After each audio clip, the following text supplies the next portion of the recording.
샬롬, 하나님의 은혜가 충만한 금요일 아침입니다.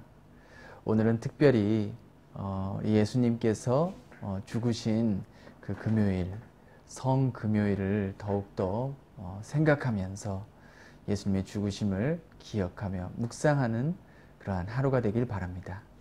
오늘 함께 나눌 말씀은 마태복음 27장 45절에서 56절까지 말씀을 함께 같이 읽겠습니다. 제6시로부터 온 땅에 어둠이 임하여 제9시까지 계속되더니 제9시쯤에 예수께서 크게 소리질러 이르시되 엘리 엘리 라마 사박다니 하시니 이는 곧 나의 하나님 나의 하나님 어찌하여 나를 버리셨나이까 하는 뜻이라. 거기 섰던 자 중 어떤 이들이 듣고 이르되 이 사람이 엘리야를 부른다 하고 그 중에 한 사람이 곧 달려가서 해면을 가져다가 신 포도주에 적시어 갈대에 꿰어 마시게 하거늘 그 남은 사람들이 이르되 가만두라 엘리야가 와서 그를 구원하나 보자 하더라. 예수께서 다시 크게 소리 지르시고 영원히 떠나시니라. 이에 성소 휘장이 위로부터 아래까지 찢어져 둘이 되고 땅이 진동하며 바위가 터지고 무덤들이 열리며 자던 성도의 몸이 많이 일어나되 예수의 부활 후에 그들이 무덤에서 나와서 거룩한 성에 들어가 많은 사람에게 보이니라.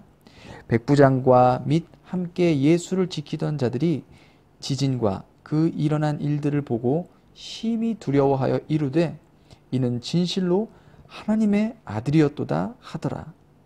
예수를 섬기며 갈릴리에서부터 따라온 많은 여자가 거기 있어 멀리서 바라보고 있으니 그 중에는 막달라 마리아와 또 야고보와 요셉의 어머니 마리아와 또 세베대의 아들들의 어머니도 있더라. 저희 집에 여러분도 아시다시피 3명의 아이가 있지 않습니까? 요즘같이 이제 코로나 기간 동안에 아이들이 하루 종일 집에 있다 보니까 저희 집도 하루도 조용할 날이 없어요. 뭐 서로 싸우고 울고 불고 또 다시 또 장난치면서 웃고 그렇게 하루 종일 집안이 시끄러운데 그 중에서 저희 둘째 다니엘이 그렇게 장난이 심해요. 막 누나를 괴롭히고 막 동생 괴롭히고 그래서 맨날 혼나고 그러는데 이 다니엘이 장난을 심하게 치는 것 중에 하나가 뭐냐면 그렇게 방문에 문을 잠그고 나오는 경우가 많이 있어요. 그러니까 얘는 그 방의 문에 그 문고리에 그 똑딱이 있지 않습니까? 그 똑딱이를 누르고 그냥 나오는 거예요. 그 문을 닫고. 그러면 방문이 잠기게 되잖아요. 저희 집은 제가 이제 이곳으로 이사 올 때부터 그 방 문에 키가 없었어요. 그래서 그렇게 다니엘이 문을 잠그고 나오면은 뭐 문을 열 도리가 없는 거예요. 뭐 칼로도 막 쑤셔보고 자로도 막 이렇게 막 해보고 해도 안 열려요. 그래서 결국은 열쇠 수리공을 불러서 이제 문을 따서 열곤 하는데 이게 한두 번이 아니에요. 이 집으로 이사 온 이 집뿐만 아니라 예전에 살았던 집에서도 계속 그런 장난을 해서 또 저희 아내한테 엄청 혼나고 또 그런 경험들이 많이 있습니다.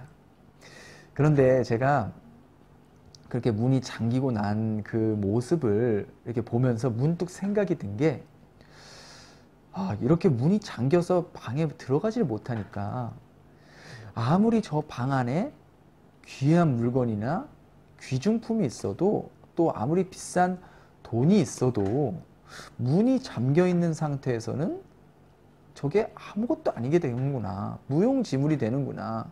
어떻게 보면 그림의 떡이 될 수 있겠구나라는 생각을 하게 되었어요.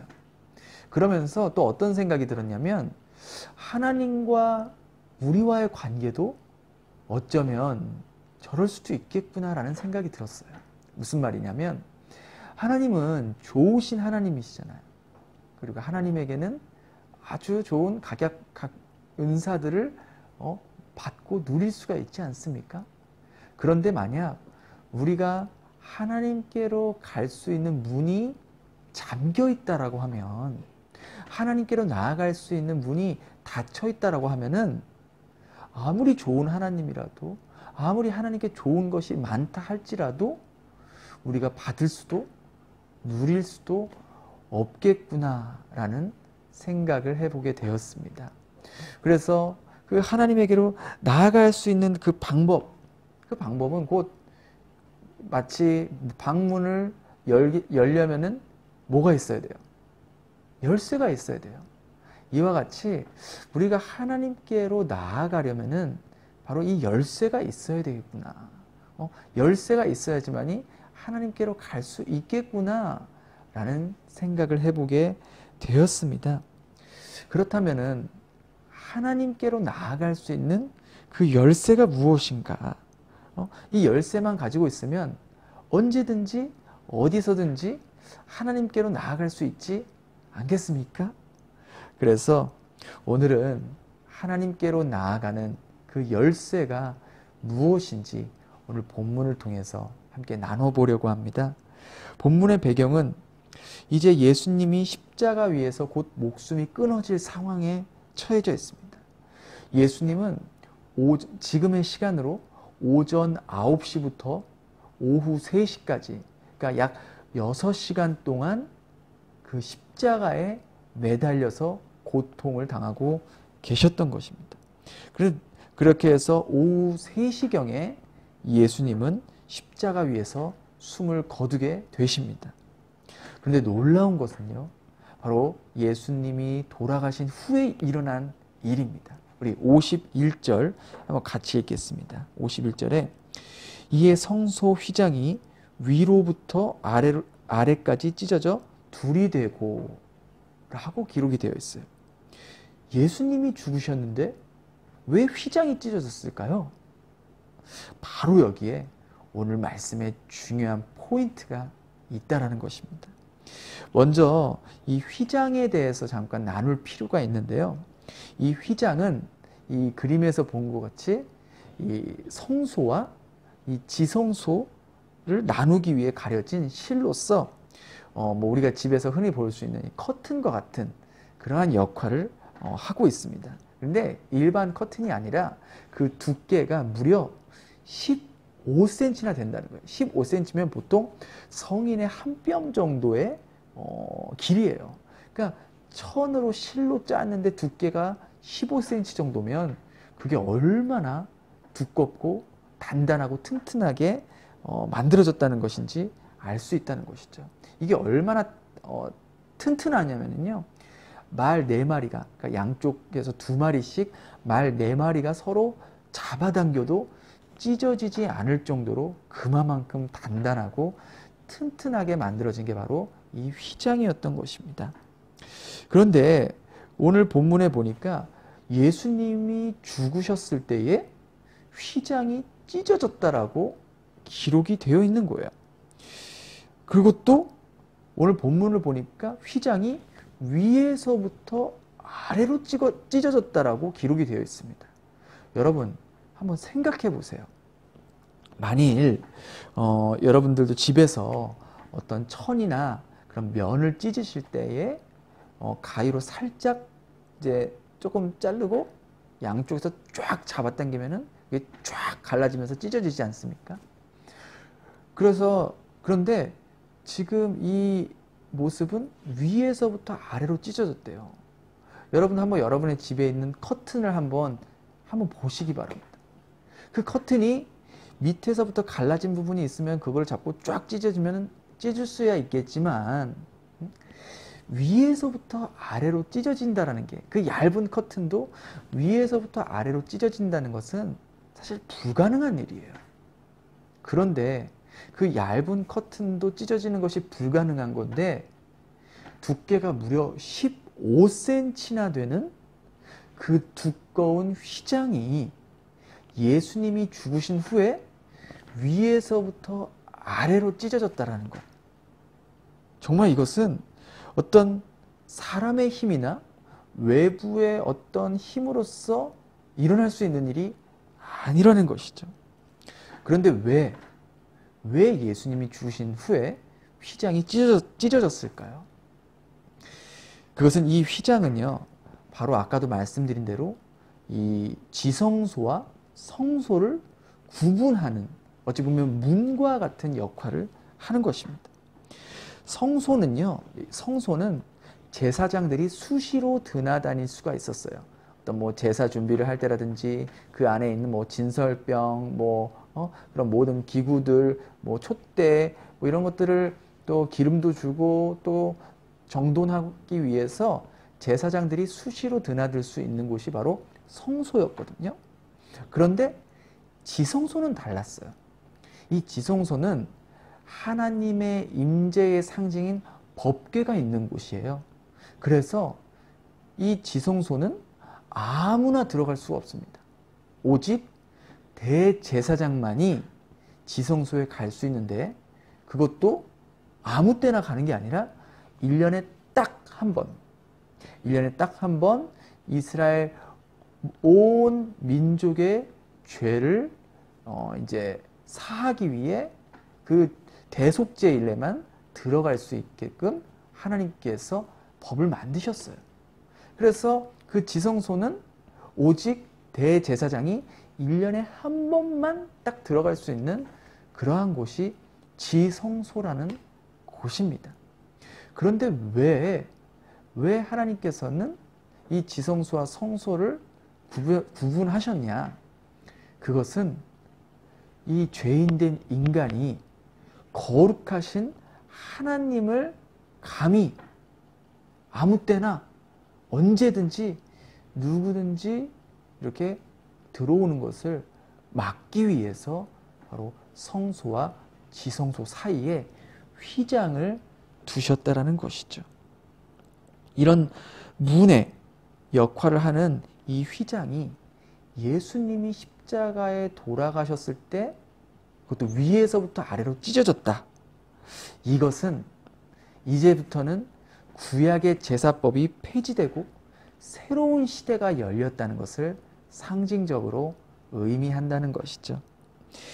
구약의 제사법으로 정해졌던 성소와 지성소 사이의 경계가 휘장이 찢어짐으로 말미암아 이제 누구든지 하나님의 임재를 상징하는 지성소로 들어갈 수가 있게 되었다는 것이죠.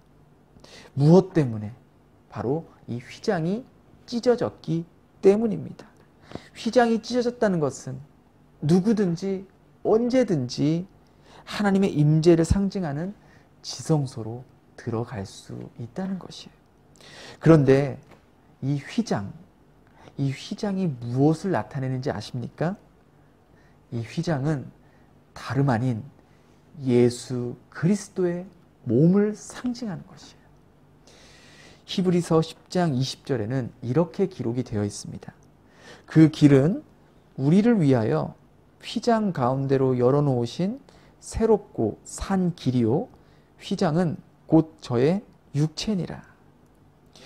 십자가에서 온 인류의 죄를 안고 예수님이 죽으심으로 말미암아 그동안 하나님과 인간 사이에 있었던 그 벽이 무너지게 되고 이제는 누구든지 언제든지 그 거룩하신 하나님을 만날 수 있게 되었다는 것이죠. 그렇게 하나님과 죄인의 그 영역을 구별했던 그 문이 이제는 예수 그리스도의 십자가에서 죽으심으로 말미암아 그 예수님께서 찢기심을 당하심으로 말미암아 우리가 언제든지 하나님께로 달려갈 수 있게 되었다는 것입니다. 즉 하나님을 언제든지 어디서든지 만날 수 있는 그 열쇠는 바로 예수 그리스도였다라는 것입니다.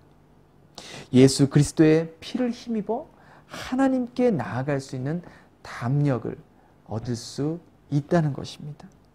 그전에는 죄인은 결코 거룩하신 하나님 앞에 설 수 없었는데 이제는 우리가 예수 그리스도의 보혈을 의지하여 하나님께 나아갈 때 하나님은 더 이상 우리를 죄인으로 보시는 것이 아니라 이제는 자녀로 보고 계신다라는 것이죠.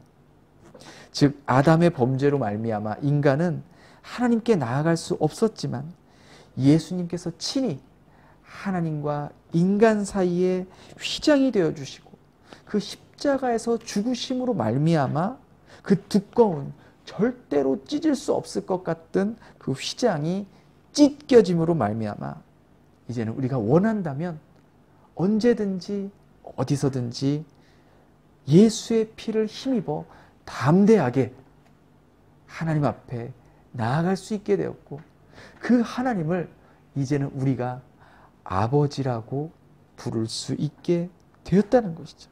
바로 그 은혜가 예수 그리스도의 보혈로 인해 우리에게 왔다라는 것입니다. 이것이 얼마나 큰 은혜이고 얼마나 큰 사랑인지 모릅니다. 이러한 은혜를, 이러한 놀라운 축복을 받은 우리는 그럼 앞으로 어떻게 살아가야 할까요? 그것은 우리의 매일매일의 삶 가운데 나 같은 죄인이 거룩하신 하나님께 나아갈 수 있도록 친히 휘장이 되셔서 찢겨지심으로 말미암아 피 흘리심으로 말미암아 그 예수님의 사랑과 그 희생을 우리의 가정에서 우리의 일터에서 늘 고백하며 감사하며 그 예수 그리스도의 이름을 높이는 삶이 돼야 하지 않겠습니까? 오늘 고난주간 다섯째 날 우리가 함께 기억해야 할 한 가지는 죄인의 몸으로 거룩하신 하나님을 만날 수 없는 우리들에게 다시금 하나님을 볼 수 있도록 해주시고 다시금 하나님을 아버지라고 부를 수 있도록 해주시기 위해 하나님과 우리 사이에 휘장이 되어주셔서 찢겨주시고 피 흘리시고 당신의 목숨을 희생하신 그 사랑과 은혜를 기억하며 감사하며 이제 그 사랑을 그 은혜를 나의 입술과 나의 삶으로 나누며 전하는 그러한 삶, 바로 그러한 삶이 우리 주님께서 원하시는 삶이고 바로 휘장이 되셔서 찢겨지신 그러한 이유가 될 것입니다.